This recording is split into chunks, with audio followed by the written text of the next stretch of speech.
नमस्कार, जय हिंद, वंदे मातरम। प्यारे दोस्तों, आज हम 2 फरवरी 2024 के अति महत्वपूर्ण करंट अफेयर्स पर चर्चा करेंगे जो सभी प्रतियोगी परीक्षाओं के लिए अति महत्वपूर्ण होगा और यह कुमार गौरव सर के द्वारा ली जाने वाली क्लास का रिवीजन होगा।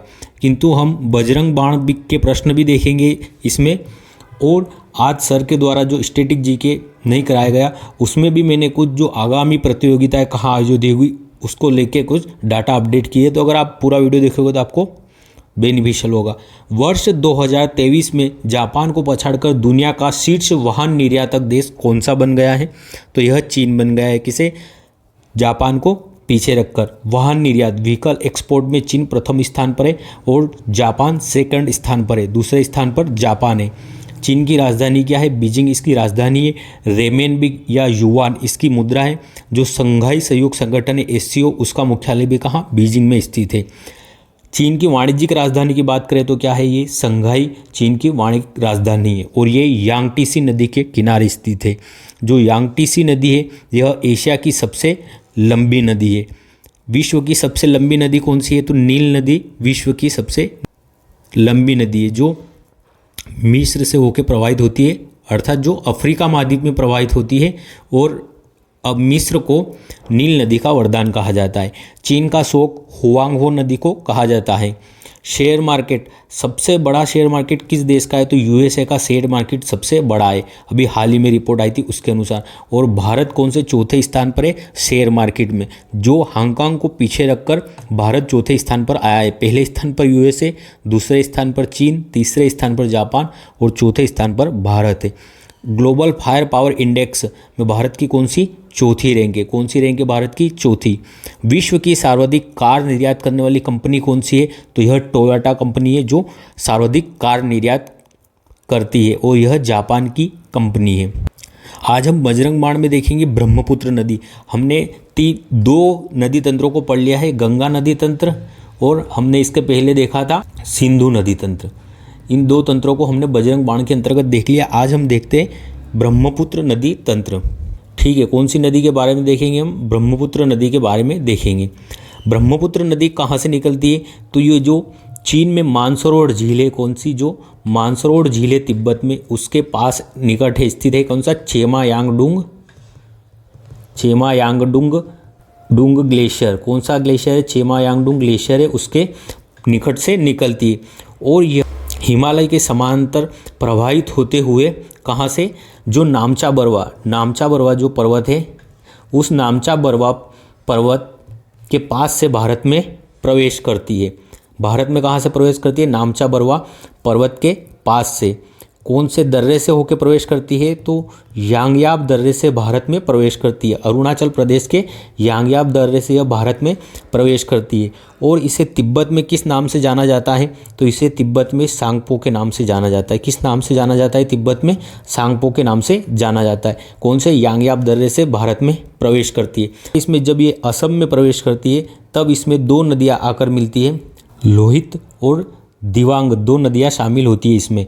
यहाँ पे दिवांग नहीं आएगा, यहाँ पे इसको बोलते हैं दिहांग नदी। कौन सी नदी बोलते हैं? दिहांग नदी बोलते हैं इसे अरुणाचल प्रदेश में।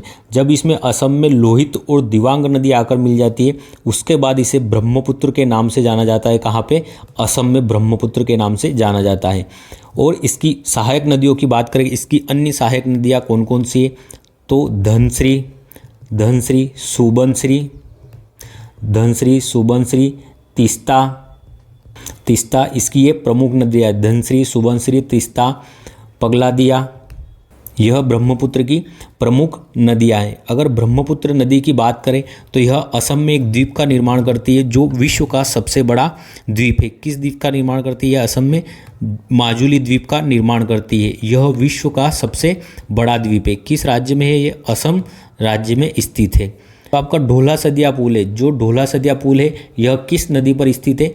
तो यह लोहित नदी पर स्थित है और इसे किस नाम से भी जाना जाता है? भूपेन हजारिका पुल के नाम से भी इसे जाना जाता है।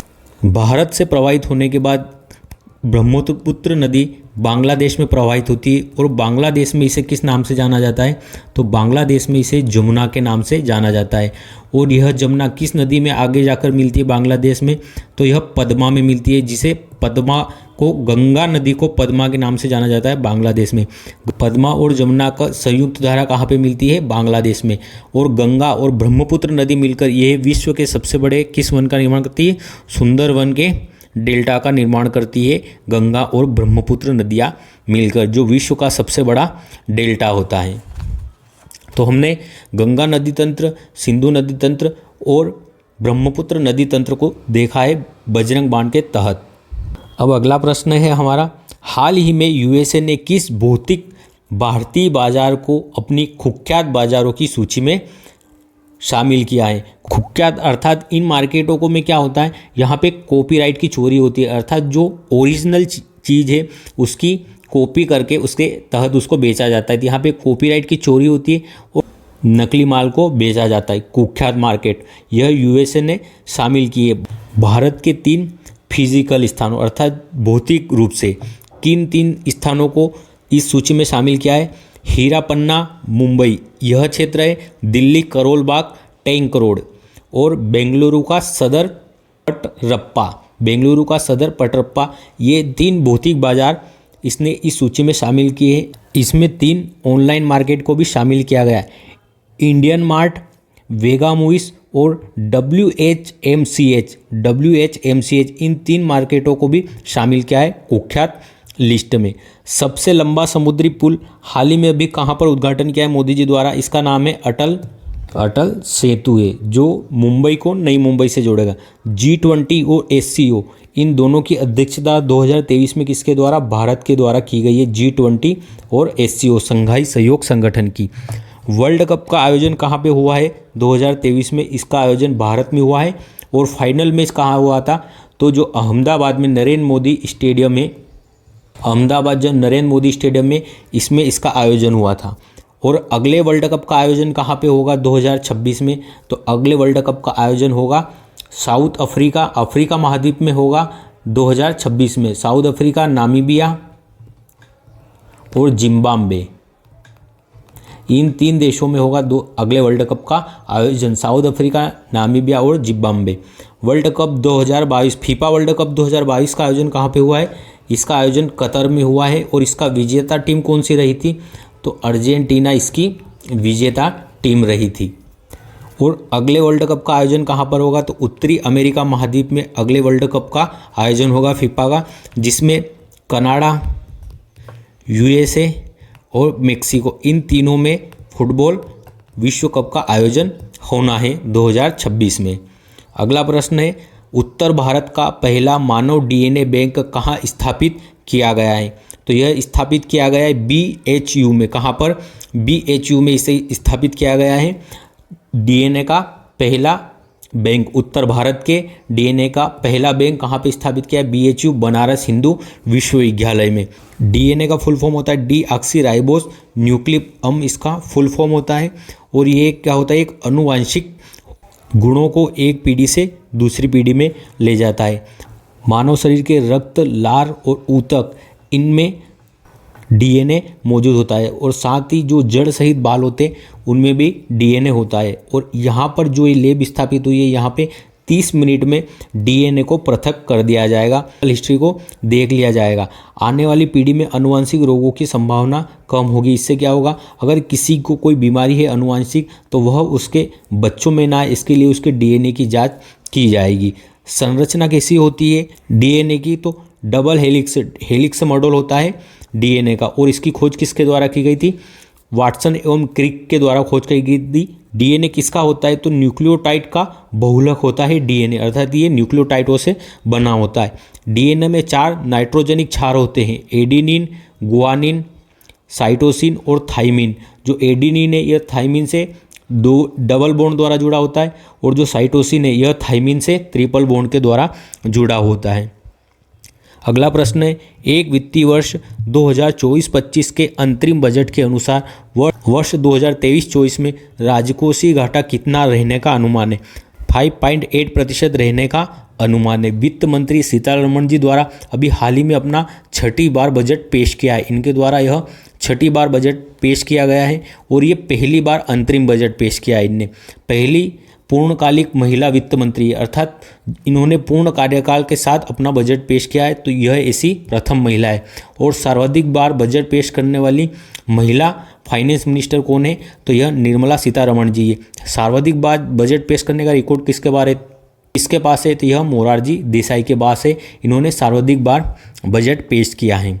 अगर सबसे पहली महिला पूछ ली जाए, सबसे पहली महिला बजट पेश करने वाली कौन है, तो इंदिरा गांधी ने अपने प्रधानमंत्री रहते हुए बजट पेश किया था एक बार। लेकिन पूर्णकालिक महिला कौन है, निर्मला सीतारमण जी।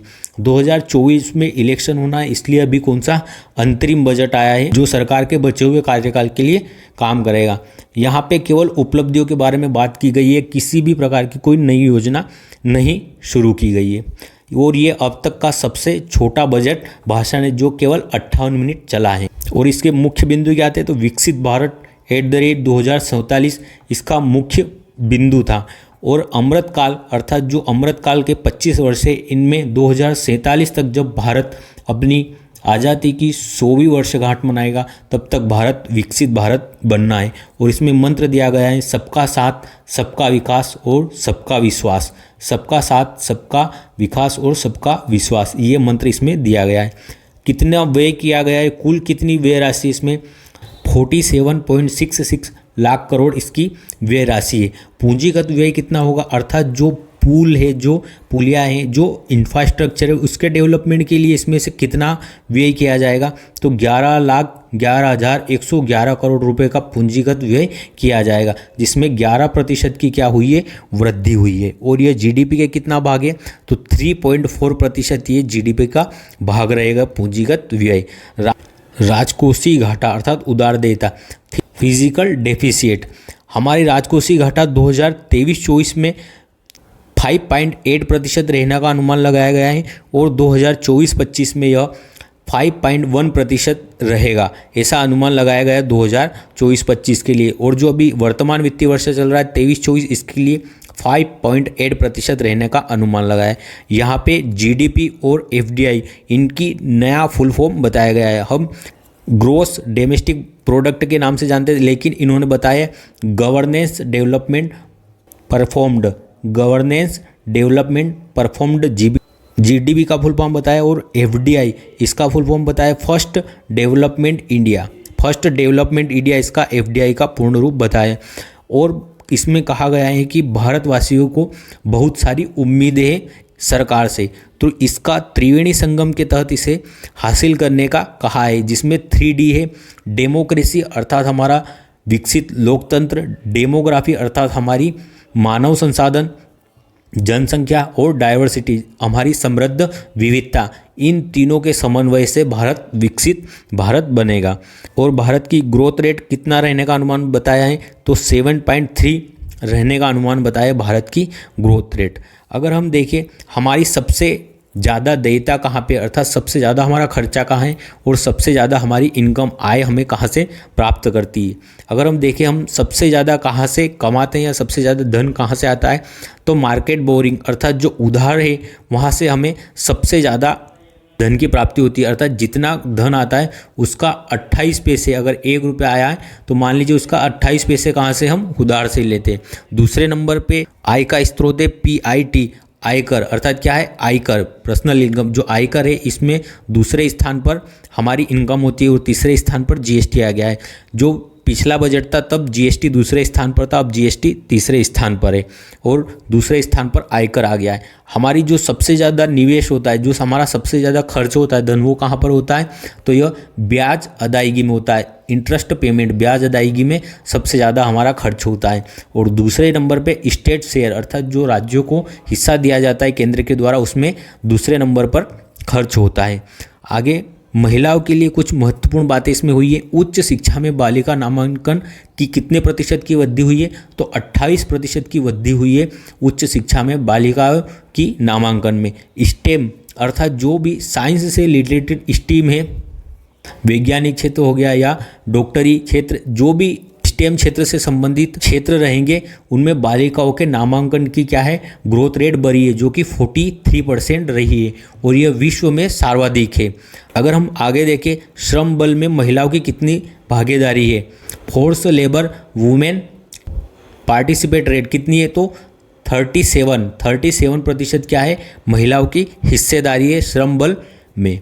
25 करोड़ लोगों को बहुआयामी गरीबी से बाहर निकाला है। अगला प्रश्न है, 25वें गणतंत्र दिवस परेड 2024 में राज्य श्रेणी में सर्वश्रेष्ठ झांकी का पुरस्कार किसे मिला है, तो किस क्षेत्र में, राज्य श्रेणी में। हमने देखा था कि जो मंत्रालयों की श्रेणी में उसे संस्कृति मंत्रालय को मिला है, लेकिन जो राज्यों की श्रेणी है उसमें उड़ीसा को पहला स्थान मिला है। और इसकी थीम किस पर थी, तो विकसित भारत में महिला सशक्तिकरण, इस थीम पर आधारित थी इनकी झांकी उड़ीसा की। और जो संस्कृति मंत्रालय की थीम थी वह थी विकसित भारत लोकतंत्र की जननी, और यही थीम हमारे जो 26 जनवरी है इसकी भी थीम थी हमारे गणतंत्र दिवस की, विकसित भारत और लोकतंत्र की जननी। सेकेंड स्थान पर राज्यों में गुजरात रहा है और थर्ड स्थान पर तमिलनाडु रहा है। अगला प्रश्न है, हाल ही में खेलो इंडिया यूथ गेम्स 2023 में सर्वाधिक पदक किसने जीते, तो अभी हाल ही में खेलो इंडिया यूथ गेम 2023 का आयोजन तमिलनाडु में हुआ था और इसमें पूछा गया कि सबसे अधिक पदक किसने, तो सबसे अधिक पदक जीते गए हैं महाराष्ट्र के द्वारा। किसके द्वारा, महाराष्ट्र के द्वारा। जब पिछले गेम हुए थे खेलो India youth game Madhya Pradesh में, तब भी महाराष्ट्र पहले स्थान पर था। खेलो इंडिया यूथ गेम का यह 6वें क्रम का संस्करण था। इनका आयोजन तमिलनाडु के त्रिची, मदुरई और कोयम्बटूर में हुआ था। इसका शुभंकर वीर मंगाई था। महाराष्ट्र पहले स्थान पर रहा है 158 पदक के साथ और इसमें 57 गोल्ड जीते। सेकंड स्थान पर होस्ट तमिलनाडु और तीसरे स्थान पर हरियाणा रहा है। सर्वश्रेष्ठ खिलाड़ी किसे चुना गया है, वृत्ति अग्रवाल को चुना गया है सर्वश्रेष्ठ खिलाड़ी, जो तैराकी से संबंधित है और यह तेलंगाना की खिलाड़ी है। खेलो इंडिया पैरा गेम्स का आयोजन फर्स्ट बार हुआ है, इनका फर्स्ट बार आयोजन दिल्ली में हुआ है। कहाँ पे, दिल्ली में। और हरियाणा पहले स्थान पर रहा था इन खेलों में और उज्ज्वला इसका शुभंकर था। खेलो इंडिया विंटर गेम्स 2024 इनका अभी हाल ही में घोषणा हुई, इनका आयोजन कहाँ पर होगा, तो जम्मू कश्मीर और लद्दाख में इनका क्या होगा, आयोजन विंटर गेम 2024 का। और इसका शुभंकर भी अभी जारी किया, क्या था, हिम तेंदुआ। क्या है, हिम तेंदुआ इसका शुभंकर है। और लद्दाख में इसे किस नाम से, शानी के नाम से भी जाना जाता है। कॉमनवेल्थ गेम 2026 में कहाँ पे हो गए, अभी पिछले कॉमनवेल्थ गेम कहाँ पर हुए, तो ये बर्मिंघम में हुए। कहाँ पर, बर्मिंघम यूके यूनाइटेड किंगडम में इन खेलों का आयोजन हुआ है और 2022 में। और 2026 में कहाँ पर होंगे, तो विक्टोरिया ऑस्ट्रेलिया में इन खेलों का आयोजन होगा 2026 में। 20वें क्रम के एशियन गेम्स कहाँ पर होंगे, अभी जो 19वें क्रम के कहाँ पे हुए, होंगजो चीन में एशियन गेमों का आयोजन हुआ था। और अगले जो 20वें क्रम के एशियन गेम्स है इनका आयोजन नागोया जापान में होना है। कहाँ पे, नागोया जापान में। 2027 में वर्ल्ड कप का आयोजन कहाँ होगा, तो मैंने बताया था कि इसका आयोजन कहाँ पर होगा, साउथ अफ्रीका, जिम्बाब्वे और नामीबिया, इन 3 देशों में होगा 2027 के क्रिकेट वर्ल्ड कप का आयोजन। देश का प्रथम ITI सैटेलाइट कैंपस कहाँ पर प्रारंभ होगा, तो यह उज्जैन में खुलेगा। देश का प्रथम ITI satellite campus, ITI satellite game से क्या होता है, अर्थात ये इसकी क्या होगी, हेल्प के लिए रिसर्च संस्था होगी ITI की। तो देश का पहला ITI इंदौर, जो इंदौर ITI है, इसकी ही एक शाखा कहाँ पे, उज्जैन मध्य प्रदेश में खोली जाएगी सैटेलाइट कैंपस के रूप में। और देश के पहले यूनिटी मॉल की भी स्थापना कहाँ पर हुई है, उज्जैन में हुई है। जो यहाँ पे एक जिला एक उत्पाद के प्रमुख उत्पाद रहेंगे, वहाँ उत्पाद यहाँ पर रखे जाएंगे। IIT मद्रास का पहला ऑफशोर कैंपस कहाँ पर खुला है, यह जंजीबार तंजानिया में खोला गया है। और इसकी फर्स्ट महिला हेड कौन बनी है, प्रीति अगलायन जी इसकी प्रथम महिला हेड बनी है। देश की प्रथम हाइजेनिक फूड स्ट्रीट प्रसादम का उद्घाटन अभी हाल ही में कहाँ पर हुआ है, तो इसका उज्जैन ही में उद्घाटन हुआ है, महाकाल की नगरी में। रानी दुर्गावती श्री अन्न योजना, यह मोटे अनाजों को बढ़ावा देने के लिए किसके द्वारा, मध्य प्रदेश के द्वारा ही प्रारंभ की गई है। जो मोटे अनाज हमारे बाजरा है, इसके उत्पादन के लिए। कैम्ब्रिज वर्ष UNO द्वारा किसे घोषित किया गया है, 2024 को घोषित किया गया है। और मोटे अनाजों का वर्ष 2023 को घोषित किया गया था। 2010 के वर्ष को यूनाइटेड नेशन द्वारा जैव विविधता वर्ष घोषित किया गया था। अगर हम यूनाइटेड नेशन संयुक्त राष्ट्र संघ की बात करें तो इसकी स्थापना कब हुई थी, तो 24 अक्टूबर 1945 को इसकी स्थापना हुई थी। इसका मुख्यालय कहाँ पे है? तो न्यूयॉर्क में इसका मुख्यालय है, यूएसए न्यूयॉर्क में इसका मुख्यालय। महासभा को क्या कहते हैं? विश्व की लघु संसद कहते हैं इसकी महासभा को। और जितने भी सदस्य देश है इसमें शामिल होते हैं 193 देश। और सुरक्षा परिषद में कितने सदस्य होते हैं? कुल 10 सदस्य होते हैं, जिसमें से 5 इसके स्थायी सदस्य होते हैं। कौन कौन से स्थायी सदस्य हैं इसके? यूएसए, रूस, चीन, ब्रिटेन, फ्रांस इसके स्थायी सदस्य। अंतर्राष्ट्रीय न्यायालय का मुख्यालय कहाँ पे है इसका? तो इसका the Hague, Netherlands. The Hague Netherlands में क्या है इसका मुख्यालय। और इसमें कुल कितने न्यायाधीश होते हैं? 15 न्यायाधीश होते हैं। और इनका कार्यकाल कितना होता है? तो 9 वर्ष का इनका कार्यकाल होता है। अगला प्रश्न है, प्रतिवर्ष भारतीय तटरक्षक बल की स्थापना दिवस कब मनाया जाता है? तो भारतीय तटरक्षक बल का स्थापना दिवस मनाया जाता है 1 फरवरी को। 1 फरवरी 1977 की इसकी स्थापना हुई थी और इसका 48वां स्थापना दिवस है। ये जो हमारी समुद्री सीमा है उसकी सुरक्षा का कार्य करता है। हमारे जो 9 राज्य हैं ये हमारी समुद्री सीमा बनाते हैं। गुजरात, महाराष्ट्र, गोवा, कर्नाटक, केरल, तमिलनाडु, आंध्र प्रदेश, उड़ीसा और पश्चिम बंगाल। और इसके अभी हेड कौन है? तो राकेश पाल इसके हेड है। आर्द्रभूमि दिवस कब मनाया जाता है? तो यह 2 फरवरी आज ही के दिन मनाया जाता है। भारत में अब कुल आर्द्रभूमि कितनी हो चुकी है? 80 आर्द्रभूमि हो चुकी है जो रामसर साइट में शामिल है। ईरान के रामसर शहर में 2 फरवरी 1971 को रामसर कन्वेंशन हुआ था और भारत ने 1982 पर इसमें हस्ताक्षर किए थे रामसर साइट पर। राष्ट्रीय डॉल्फिन दिवस कब मनाते हैं हम? तो 5 अक्टूबर को हम क्या मनाते हैं? राष्ट्रीय डॉल्फिन दिवस। लाफिंग पक्षी हाल ही में अभी ये कहाँ का? उत्तरी अमेरिका का मूल पक्षी है और इसे हाल ही में अभी कहाँ पर देखा गया है? तो इसे केरल में देखा गया है अभी हाल ही में, केरल के कासरगोड में। साइबेरियन सराज कहाँ पे आते हैं? केवलादेव पक्षी अभ्यारण्य में आते हैं। कहाँ पे? भरतपुर राजस्थान में यह आते हैं। सर्वाधिक हिम तेंदुए अभी गणना हुई कहाँ पर है सर्वाधिक हिम तेंदुए? तो लद्दाख में सर्वाधिक हिम तेंदुए हैं। सर्वाधिक रामसर स्थल किस राज्य में स्थित है अभी वर्तमान में भारत के? तो तमिलनाडु में सर्वाधिक रामसर साइटें है कितनी? 16। भारत का प्रथम रामसर स्थल कौन सा है? तो भारत का प्रथम रामसर स्थल बनने वाला है चिल्का। पहली बार किसे? चिल्का झील को रामसर स्थल में शामिल किया था, जो कहाँ पे? उड़ीसा में स्थित है। अगला प्रश्न है, हाल ही में भारतीय रिजर्व बैंक ने लगातार गैर अनुपालन के लिए किस पेमेंट्स बैंक पर प्रतिबंध लगा दिया है? तो पेटीएम पेमेंट्स बैंक पर प्रतिबंध लगा दिया है। पेटीएम पेमेंट्स बैंक इसे आरबीआई द्वारा बैन कर दिया गया है और इसे 29 फरवरी 2024 तक अंतिम रूप से बंद कर दिया जाएगा। इसके बाद यह किसी भी प्रकार का लेन देन या जमा की अनुमति नहीं होगी। इसकी स्थापना 2017 में हुई थी पेटीएम पेमेंट्स बैंक की। और बैंकिंग रेगुलेटरी एक्ट की धारा 35A के तहत क्या इसे प्रतिबंध किया गया है। भारत जीपीटी का निर्माण कौन कर रहे हैं? तो आईआईटी बॉम्बे और कौन? रिलायंस, इसके दोनों मिलकर क्या कर रहे हैं? भारत जीपीटी का निर्माण करेंगे। चैट जीपीटी किसका है? तो ये ओपन एआई किसका है? ओपन एआई कंपनी का है चैट जीपीटी।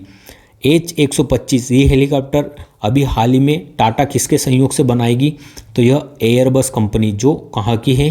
तो यह फ्रांस की कंपनी इसके साथ H125 हेलीकॉप्टर का निर्माण करेगी वडोदरा गुजरात में।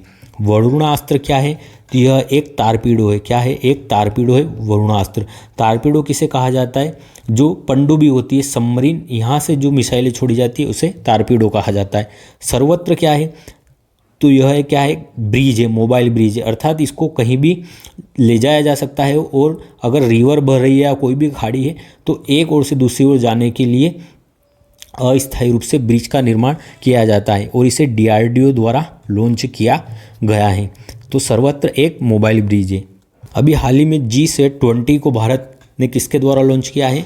तो यह फाल्कन 9 रॉकेट द्वारा लॉन्च किया गया है, जो कि इसका स्पेस एक्स का रॉकेट है। लूना 25 ये चंद्र मिशन था, किसका? रूस का चंद्र मिशन था, लेकिन यह असफल रहा। सतीश धवन केंद्र द्वीप किस द्वीप पर स्थित है? सतीश धवन प्रक्षेपण केंद्र, तो यह श्रीहरिकोटा द्वीप पर स्थित है। किसी श्रीहरिकोटा द्वीप पर स्थित है, जो कहाँ पे है? तो यह आंध्र प्रदेश में। कौन सी झील पर है यह द्वीप?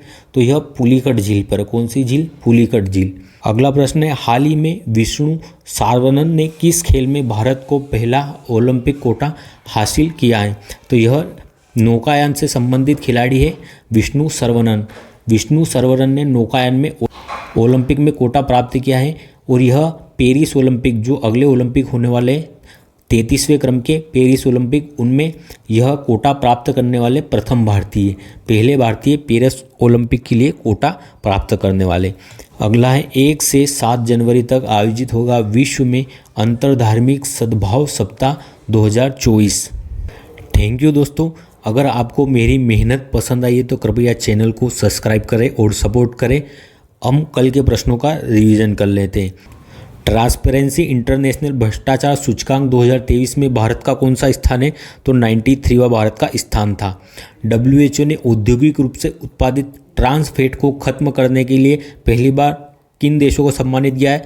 तो 5 देशों को सम्मानित किया गया है, डेनमार्क, पोलैंड, सऊदी अरब, थाईलैंड और लिथुआनिया को।